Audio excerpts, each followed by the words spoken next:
سیدہ سیدہ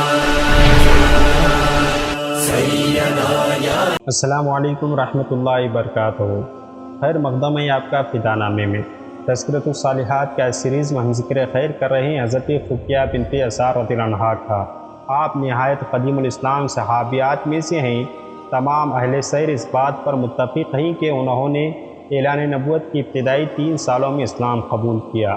ان کا نکاح حضرت حطاب بن حارث جمیع سے ہوا جو انہی کی طرح سابقین اولین میں سے تھے۔ جب کفار مکہ نے مسلمانوں پر ظلم و ستم کی انتہا کر دی تو میاں بیوی اعلان نبوت کے 6 سال میں مہاجرین حبشہ کے دوسرے قافلے میں شامل ہو گئے اور حبشہ کو اپنا وطن ثانی بنا لیا۔ ایک روایت کے مطابق حضرت حطاب بن حارث قیام حبشہ کے دوران میں ہی انتقال فرما گئے اور حضرت فقیہ بیوہ ہو گئیں اور اسی عالم میں غزوہ خیبر کے موقع پر دوسرے مسلمانوں کے ساتھ مدینہ منورہ واپس آ گئیں۔